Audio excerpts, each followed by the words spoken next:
I am done being invisible around my own twin sister.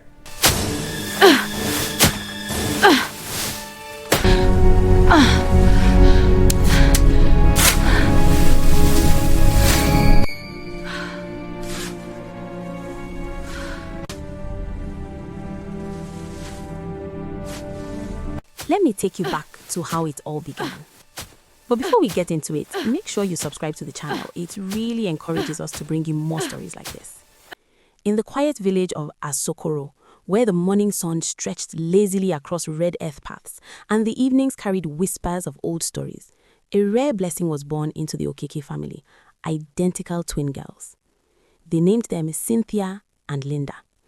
At birth, even their mother struggled to tell them apart. Same almond-shaped eyes, same soft dimples, same smooth skin that glowed like polished bronze. But as the years unfolded, something deeper began to separate them. Something invisible to the eyes, yet loud to the heart. Look closely, the elders would say.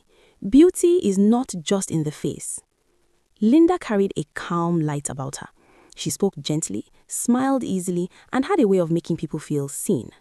Cynthia, on the other hand, had a fire within her, sharp, restless, and often hidden behind forced laughter. Growing up, they did everything together, shared clothes, secrets, even dreams. But somewhere along the line, life began to tilt. When they gained admission into the university, it felt like the world had finally opened its gates for them. Two beautiful, intelligent girls stepping into a bigger stage. And just as expected, attention followed. Men began to come around. At first, it was exciting. Gifts, compliments, attention, it all felt like a dream. But slowly, the difference started to show. The men who came for Cynthia were always flashy but empty. Sweet talkers with no direction. Boys who promised heaven but couldn't even afford a proper date. They came with trailing gum confidence and disappeared just as quickly. Linda's case was different. The men who approached her were composed, intentional, and respectful. They didn't just admire her beauty, they valued her presence. They brought thoughtful gifts, spoke about the future, and treated her like someone worth building with. Cynthia noticed. At first, she laughed it off. "Na luck," she would say. But luck doesn't repeat itself too many times. Soon, it began to eat at her. Why Linda?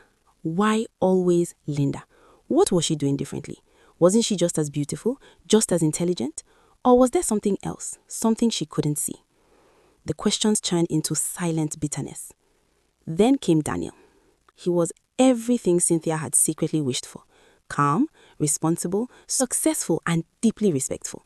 When he came into Linda's life, he didn't rush. He took his time, understood her, and loved her with intention. And then he proposed. The entire village celebrated. Cynthia smiled that day, wide enough for pictures, loud enough for people to believe her. But inside, something cracked. A quiet, dangerous crack. Linda, unaware of the storm growing in her sister, remained the same. She loved Cynthia deeply, always reaching out, always including her. "Come and stay with me," she would say often. "This house is your house too." But Cynthia always refused. Not because she didn't want to go, but because she couldn't stand what she might feel when she got there. Jealousy had started as a whisper. Now it was becoming a voice. Time passed. Linda settled into her marriage peacefully. Daniel adored her, and their home became a place of warmth and laughter. From the outside, it looked perfect. And perfection is sometimes the hardest thing to watch when your own life feels incomplete. One evening, Linda called Cynthia again. "Daniel will be traveling for a week," she said excitedly. "Please come and stay with me this time. I miss you." There was a pause. For the first time, Cynthia didn't refuse. "I'll come," she said softly. But her voice carried something Linda couldn't hear. Something heavy, something dark. The day Cynthia arrived, she came with smiles, laughter, and open arms.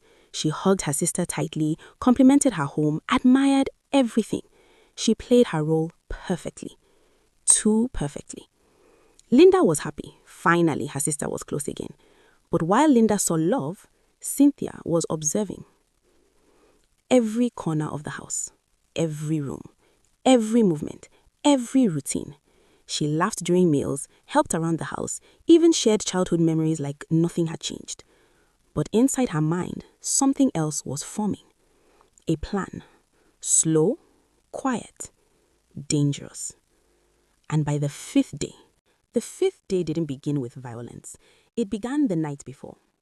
The house was quiet, wrapped in the soft glow of the television as Linda sat comfortably on the couch, watching a movie. She laughed occasionally, completely relaxed, completely safe. Or so she thought. Cynthia sat beside her at first, pretending to be interested, but her eyes went on the screen. They were calculating. Earlier that evening, when Linda had gone to take a shower, Cynthia had quietly slipped into the sitting room and hid a pistol under the couch cushion, placing it carefully where only she could reach without being noticed. Everything had been planned. Every second. Linda sat comfortably on the couch, completely absorbed in the movie playing before her. The soft glow from the television lit up her face as she laughed quietly, unaware of anything happening around her. Cynthia moved slowly behind her. Very quietly. So quietly that Linda didn't even notice she was no longer beside her. Her attention was fixed on the screen. Her guard was completely down. Cynthia reached under the couch cushion and pulled out the pistol she had hidden earlier. Her grip tightened as she stood directly behind her sister, her breathing slow and controlled. Her heartbeat quickened, but her face remained calm. For a split second, she hesitated, not out of mercy, but out of the weight of what she was about to do. Then she raised the pistol and brought it down hard. Thud. Linda gasped, her body jerking forward in confusion. Before she could turn, thud. Another strike, this time louder, more forceful. Thin. Linda's voice came out weak, disoriented, struggling to understand. But Cynthia didn't stop. Again, and again, and again. Each one heavier than the last, each one fueled by years of silent comparison, hidden jealousy, and unanswered questions, and a bitterness that had finally found its release. The room echoed with the dull, sickening sounds. Until silence. Linda's body slumped lifelessly onto the couch, her head tilted unnaturally, her eyes frozen in shock. The television was still playing, characters still laughing. Life still moving. But inside that house, everything had changed. Cynthia stood there breathing heavily, staring at what she had done. No tears, no panic. Just a strange, unsettling calm. Slowly, she dropped the pistol, then bent down, checking. No movement, no breath. It was over. Finally. She exhaled deeply. Now, she whispered, her voice low and hollow. There's no difference between us. Then, dragging the lifeless body carefully through the back door, she took her to the big garden inside the compound. But night was quiet as she dug into the soil with trembling but determined hands, creating a deep hole. When it was done, she lowered her into it and covered her completely with earth. To erase any suspicion, she scattered old properties, broken tools, unused items, and worn-out materials over the spot, disguising it perfectly like nothing had ever happened. When Daniel returned, as Daniel's car pulled into the compound, Cynthia quickly adjusted herself, taking a deep breath before stepping outside. She arranged her face into Linda's usual warm smile, smoothing her dress and standing exactly the way her sister would. The moment he stepped out, she walked toward him with open arms, embracing him gently, just like Linda always did. "Welcome back," she said softly, carefully mimicking her tone. She took his bag, asked about his trip, and even laughed lightly at his response. To anyone watching, nothing seemed wrong. As soon as they stepped into the house, Daniel dropped his bag by the door, stretching slightly from the stress of his trip. Cynthia walked ahead of him, moving with careful intention, every step measured, every gesture rehearsed. "Sit down, you must be tired," she said softly, heading toward the kitchen. Daniel paused. That tone. It sounded like Linda, but something about it felt off. Not wrong enough to alarm him immediately, but unfamiliar in a way he couldn't explain. He sat anyway, watching her. She returned with a glass of water, handing it to him with a small smile. He took it, their fingers brushing slightly. Normally, Linda would linger, tease him, or ask more about his journey. But this time, she pulled away too quickly. "So, how was your trip?" she asked. "It was fine," he replied, still watching her closely. "You didn't call much." Cynthia forced a light laugh. "I just didn't want to disturb you." Daniel frowned slightly. Linda always called, even if it was just to say goodnight. He brushed the thought aside. Maybe she missed him and was acting differently. Later that evening, they sat together to eat. Cynthia tried, she really did. She served his food the way Linda would, sat the way she would, even smiled at the right moment. But something was missing. The warmth, the natural flow. It all felt performed. "Do you remember what happened the last time I traveled?" Daniel asked suddenly. Cynthia froze for a split second. Then she smiled. Of course, but she didn't continue. Daniel leaned back slowly. Linda would have answered immediately, with details, laughter, maybe even a joke. But this version of her was blank. That night, the silence in the bedroom felt heavier than usual. Daniel lay beside her, staring at the ceiling before finally turning toward her. He reached out, pulling her gently closer. Cynthia stiffened slightly, just for a second, but Daniel felt it. Still, she responded, trying to mirror what she had seen Linda do, trying to play the role she believed she had mastered. But something was wrong, deeply wrong. The rhythm wasn't familiar. The connection wasn't there. The small things, the way Linda would laugh softly, the way she would respond to him, the little habits only he would notice, all missing. It felt like he was with someone else. Daniel suddenly pulled back slightly, his brows tightening. "Are you okay?" he asked quietly. "I'm fine," Cynthia replied quickly, too quickly. Their eyes met, and for the first time, Daniel felt it clearly. This was not his wife. The room fell silent, heavy with unspoken tension. Cynthia turned away, pretending to sleep, but Daniel didn't sleep. His mind raced. Every little moment from the day began to replay itself. The strange answers, the forced smiles, the unfamiliar touch. Then it hit him. Cynthia. He hadn't heard from her, and Linda had said she was around. His heart began to pound. Slowly, carefully, Daniel got out of bed. He glanced once at the woman lying beside him, wearing his wife's face, then quietly walked out of the room. As Daniel quietly stepped out of the bedroom that night, he paused briefly at the door, glancing back at the woman lying on the bed. She had turned away from him, pretending to be asleep, her breathing steady. But everything about her felt distant, cold, unlike the warmth he was used to. Linda was never like this. Even on her worst days, there was always something, some softness, some connection that made him feel at home. But tonight, that feeling was gone completely. And it unsettled him. He walked slowly down the hallway, his mind restless, replaying every moment since his return. The way she welcomed him, almost perfect, yet strangely mechanical. The conversations that lacked depth, the way she avoided certain questions, and most of all, the emptiness he felt when he held her. It didn't make sense, but somehow it did. Daniel stopped in the middle of the living room, placing his hands on his waist as he exhaled deeply. He wanted to go back and ask her questions, direct ones, but something held him back. If he was wrong, he would only create unnecessary tension. And if he was right, then whatever he was dealing with was far bigger than a simple conversation. His eyes slowly lifted toward the corner of the room, the CCTV camera, a quiet reminder, installed for security, for protection. Daniel decided to check the CCTV, not out of suspicion alone, but under the excuse of a routine security check. After all, he had been away for days. It wouldn't be unusual to review what had happened in his absence. His steps became more deliberate as he walked toward his study. The quiet hum of the house followed him, each sound suddenly louder in his ears.